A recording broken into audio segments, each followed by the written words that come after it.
तो हमारा आज का टॉपिक है oogenesis। The second part of gametogenesis in human. First part था गैमेटोजेनेसिस का, वो था स्पर्मेटोजेनेसिस जो मेल में होती है, और सेकेंड पार्ट गैमेटोजेनेसिस का oogenesis ये फीमेल में होती है। और oogenesis का मतलब होता है प्रोसेस ऑफ प्रोडक्शन ऑफ ओवा।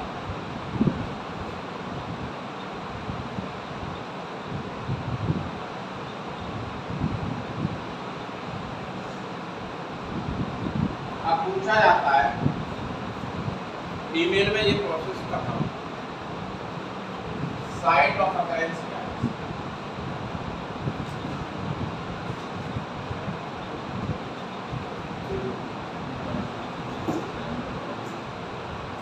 फीमेल में प्राइमरी सेक्स हॉर्मोन होता है ओवरी, तो ओवरी के अंदर ये सारी प्रोसेस होती है इनसाइड का।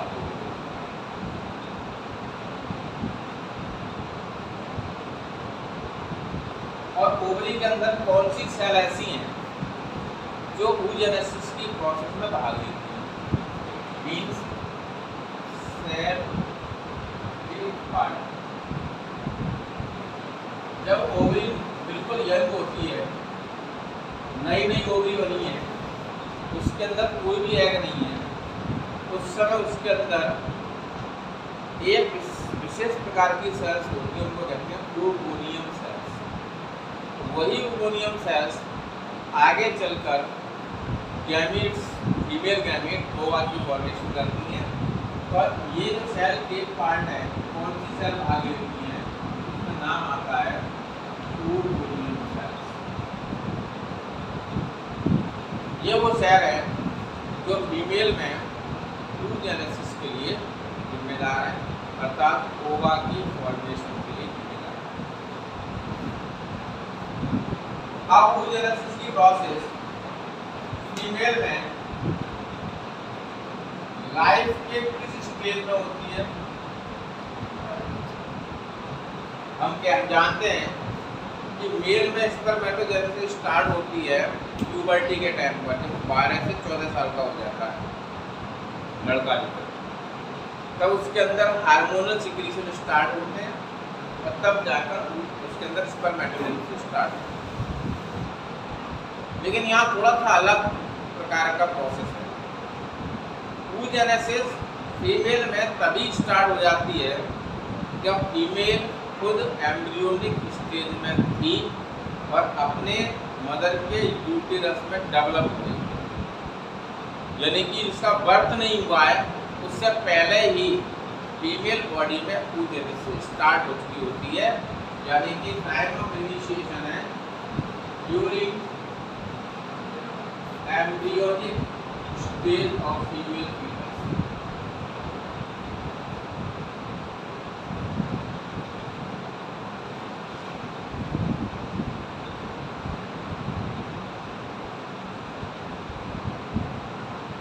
यानी वो खुद जब एम्ब्रियो थी, अभी उसका खुद पता ही नहीं था कि बर्थ होगा कि नहीं होगा, उसी समय उसके अंदर oogenesis स्टार्ट हो चुकी।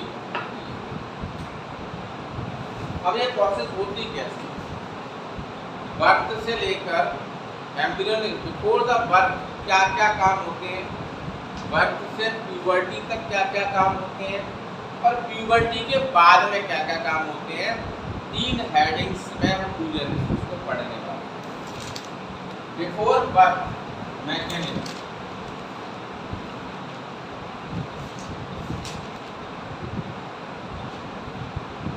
फीमेल का बर्थ नहीं हुआ है तब तक क्या क्या काम होंगे। बर्थ से पहले तक जितने भी oogenesis हैं, oogoनियम सेल्स जितनी भी हैं, वो बनकर तैयार हो जाती हैं। यानी कि oogoनियम सेल कंटिन्यूअसली डिवाइड करके अपनी संख्या को बढ़ाती हैं माइटोसिस प्रोसेस के कारण। हो सकता है चौथे महीने में उसके अंदर कुछ oogoनियम सेल्स बनी हो, उनसे फिर oogoनियम सेल्स लगातार डिवीजन करके नई नई oogoनियम सेल्स बनाती है। तो बर्थ तक केवल प्लूटोनियम सेल्स ही बनती हैं। जितनी भी प्लूटोनियम सेल्स बननी होती हैं वो सब की सब प्लूटोनियम सेल्स बर्थ से पहले तक बन जाती हैं। कोई भी plutonium cells after birth add नहीं की जाती, आफ्टर बर्थ बनाई नहीं जाती। ठीक, उसके बाद अभी बर्थ से पहले का ही कार्यक्रम चल रहा है। बर्थ से पहले तक जितनी ओवोनियम बननी होती है उतनी बन चुकी हैं और कुछ ओवोनियम फर्दर डेवलपमेंट भी स्टार्ट कर चुकी होती है। Oogonium cells meiosis cell division start. Meiosis cell division में एक स्टेज आती है प्रोफेज फर्स्ट। प्रोफेज फर्स्ट जिसमें कि सेल न्यूक्लियर मेम्ब्रेन डिसएपियर होती है, सेल ऑर्गेनेल डिसएपियर होते हैं, क्रोमेटिन फाइबर कंडेंस होकर क्रोमोसोम में बदल जाते हैं, स्पिंडल फाइबर अभी बने नहीं होते हैं, सेंट्रोसोम मूव कर रहे होते हैं। इस स्टेज में मियोसिस फर्स्ट स्टार्ट तो होती है but suspend in meiosis first. Prophase first meiosis first start हुई बट इट सस्पेंड, ये रुक गई in prophase first stage.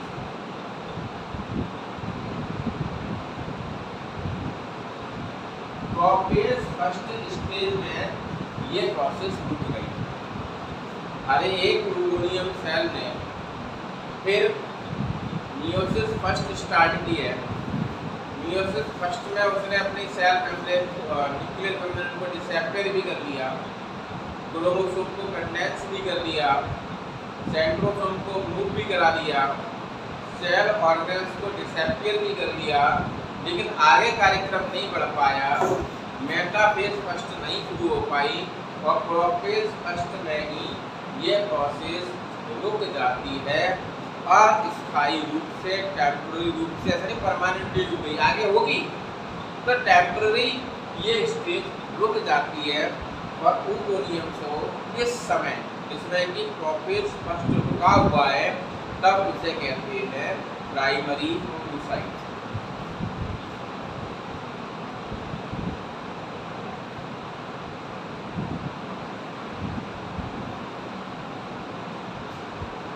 Primary oocyte है क्या?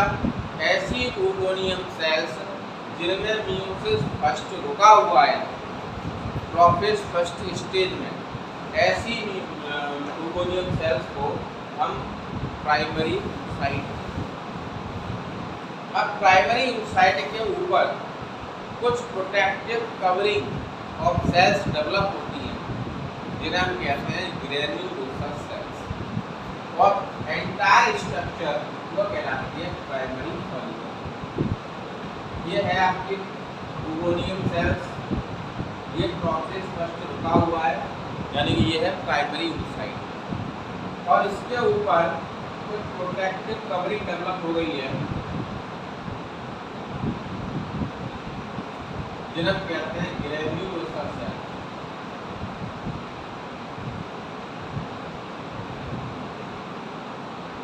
Granulosa cells and the entire structure now it is called primary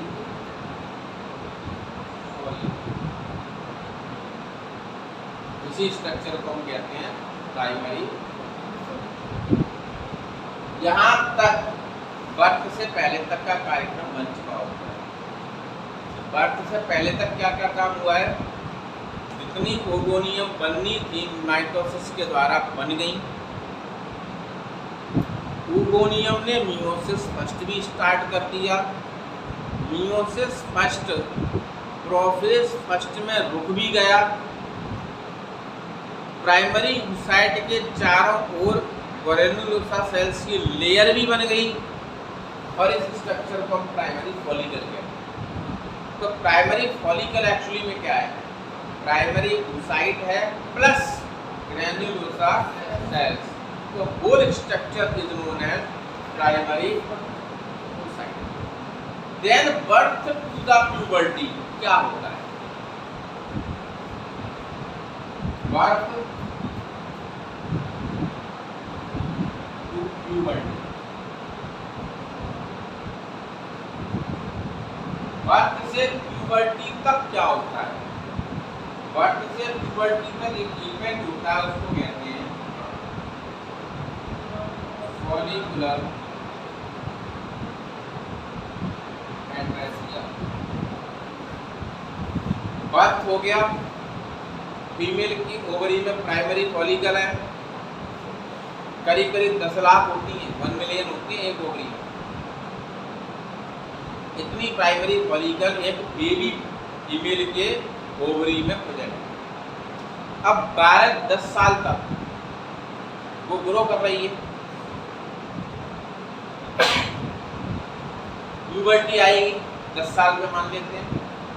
तो 0 से लेकर 10 साल के अंदर एक इवेंट होता है, उसका नाम है फॉलिकुलर एट्रेसिया। फॉलिकुलर एट्रेसिया में होता क्या है कि बड़ी मात्रा में प्राइमरी फॉलिकल भी जनरेट होती है। 10 लाख में से केवल 60,000 के आसपास प्राइमरी फॉलिकल बच पाती है, बाकी सब की सब नष्ट हो जाती है। 9,40,000 प्राइमरी फॉलिकल वहां। इस इवेंट को कहते हैं फॉलिकुलर एट्रेसिया। बर्थ से और प्यूबर्टी तक ये कार्यक्रम चलता रहता है, कोई नई ना स्ट्रक्चर ऐड होती है, ना ही कुछ इवेंट अलग। अब आ गई प्यूबर्टी।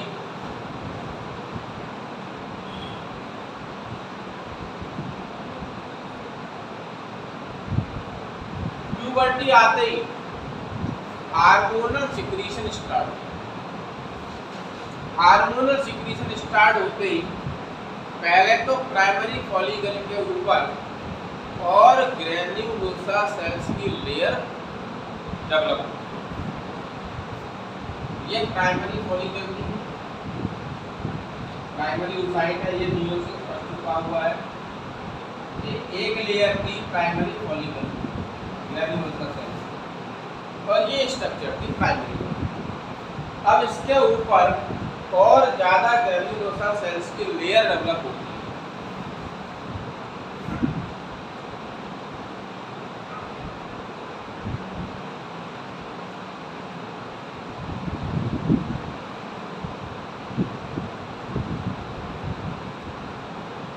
यह है more layer of granulosa cells.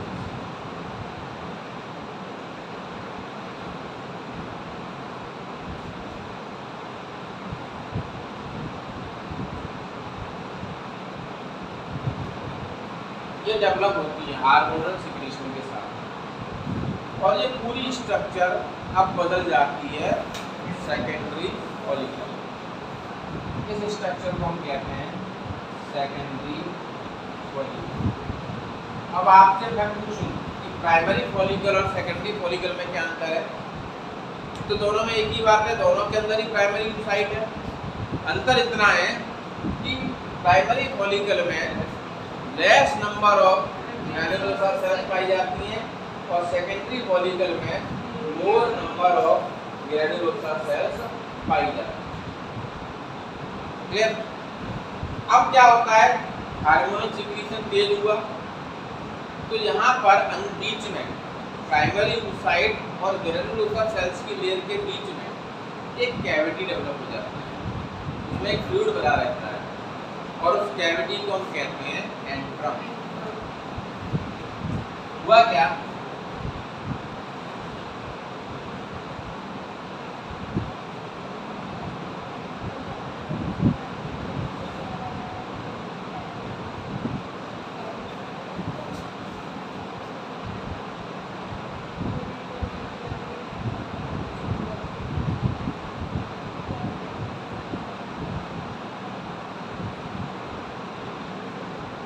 ये इस तरह की स्ट्रक्चर ट्रांसफॉर्म होती है। ये प्राइमरी oocyte है, ये ग्रेन्युलोसा सेल्स की लेयर है, और एक फ्लूइड फिल्ड कैविटी इसके चारों डबल हो गई, इसे कहते हैं एंट्रम। और इस स्थिति में आपकी जो सेकेंडरी फॉलिकल है अब कही जाने लगती है टर्शियरी फॉलिकल।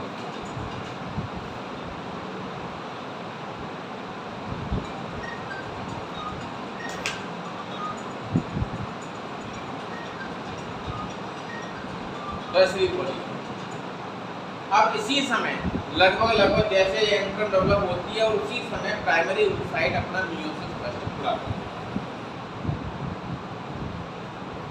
जैसे ही ये एंट्रम है, प्राइमरी oocyte ने अपना मियोसिस फर्स्ट पूरा कर लिया, दो सेल बना दिए, दो अनइक्वल सेल बनी। बड़ी वाली सेल कहलाती है सेकेंडरी oocyte और छोटी वाली सेल कहलाती है फर्स्ट पोलर बॉडी। ये डेवलप होती है। Secondary oocyte meiosis second start करता है लेकिन वो हो जाता है मेटाफेज सेकंड में। ये सेकेंडरी oocyte बना, इसके डिवीजन मियोसिस फर्स्ट पूरा होती है, दो सेल बनी है सेकेंडरी oocyte और first polar body. Secondary oocyte ने मेटाफेज सेकंड स्टार्ट किया लेकिन फिर वो रुक गया, मियोसिस सेकंड फिर रुक गया, लेकिन अब की बार रुका वो मेटाफेज सेकंड स्टेज। और ग्रैन्युलोसा सेल्स के लिए क्या है ये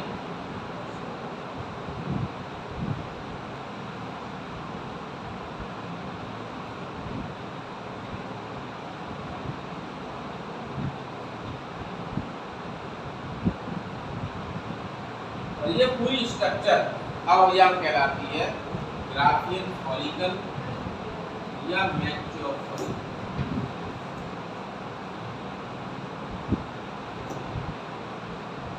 ग्राफियन फॉलिकल कहते हैं या इसे मैच्योर फॉलिकल कहते हैं। और इसके अंदर जो सेकेंडरी oocyte है यही एग है, जिसके अंदर मियोसिस सेकंड रुका हुआ है, वही एग है। ये जो सेकेंडरी oocyte है यही ओव्यूलेशन के समय फैलोपियन ट्यूब में फेंका जाता है। यही जो बचा हुआ मैटर है ये आगे चलकर ओवरी के मेडुलर रीजन में चला जाता है और कॉर्पस ल्यूटियम बन जाता है और फैलोपियन ट्यूब में सेकेंडरी oocyte मूव कर रहा होता है। तो ये पूरी प्रोसेस कहलाती है oogenesis।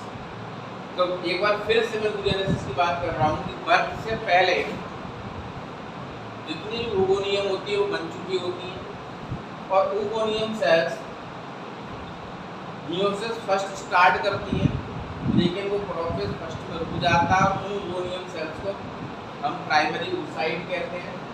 प्राइमरी oocyte के ऊपर ग्रैन्युलोसा सेल्स की लेयर बन जाती है और पूरी स्ट्रक्चर को प्राइमरी फॉलिकल कहते हैं और यहाँ बेबी का हो जाता है बर्थ। बर्थ के बाद और प्यूबर्टी तक कोई इम्पोर्टेंट इवेंट नहीं होता है, बीच बीच में बड़ी मात्रा में फॉलिकुलर जो प्राइमरी फॉलिकल है वो डिस्ट्रॉय होती है। उस इवेंट को फॉलिकुलर एट्रेसिया कहा गया है। प्यूबर्टी पर हार्मोन का सिक्रीशन जैसे ही स्टार्ट होता है तो पहले तो प्राइमरी फॉलिकल के चारों ओर और ज़्यादा मात्रा में ग्रैन्युलोसा सेल्स की सेल लेयर डेवलप की जाती है। तो प्राइमरी फॉलिकल कन्वर्ट हो गई सेकेंडरी फॉलिकल में। उसके बाद सेकेंडरी फॉलिकल में प्राइमरी oocyte के चारों ओर एक फ्लूइड फिल्ड कैविटी डेवलप हो गई जिसे हमने एंट्रम कहा। और सेकेंडरी फॉलिकल को हम कहते हैं टर्शियरी फॉलिकल। और टर्शियरी फॉलिकल में क्या होता है कि प्राइमरी oocyte जो था उसने अपना मियोसिस फर्स्ट पूरा किया, दो अनइक्वल सेल बनाई। उन अनइक्वल सेल्स को हम कहते हैं, बड़ी वाली सेल को कहते हैं सेकेंडरी oocyte और छोटी वाली सेल को कहते हैं पोलर बॉडी। ये सेकेंडरी oocyte है, ये पोलर बॉडी है, फर्स्ट पोलर बॉडी है।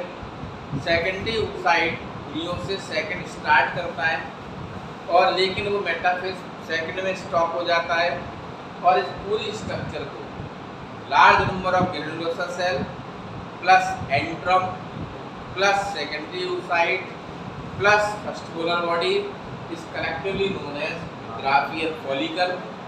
यही ग्राफियल फॉलिकल रप्चर होती है ओव्यूलेशन के समय। यही सेकेंडरी oocyte फैलोपियन ट्यूब में फेंका जाता है। यही सेकेंडरी oocyte एग कहलाता है। इसी के साथ में स्पर्म फ्यूज करने वाला है। फिर एक मन में क्वेश्चन आता है, क्या ये मियोसिस सेकंड मेटाफेज में रुका रहेगा? भाग्य होगा तो रुका रहेगा, सौभाग्य होगा तो पूरा होगा। दुर्भाग्य कब होगा कि स्पर्म नहीं फ्यूज होता है, तो उस समय यहीं रुका रहेगा और इस एग का यहीं समाप्त हो जाएगा। लेकिन अगर इसके स्पर्म के फ्यूजन इसके भाग्य में लिखा हुआ है, तो जैसे ही स्पर्म इसको टच करेगा उसी समय इमीडिएटली ये मियोसिस सेकंड पूरा होगा और आगे फर्दर प्रोसेस होगी। We will discuss them in the process of fertilisation. This is all about the oogenesis। ये oogenesis की पूरी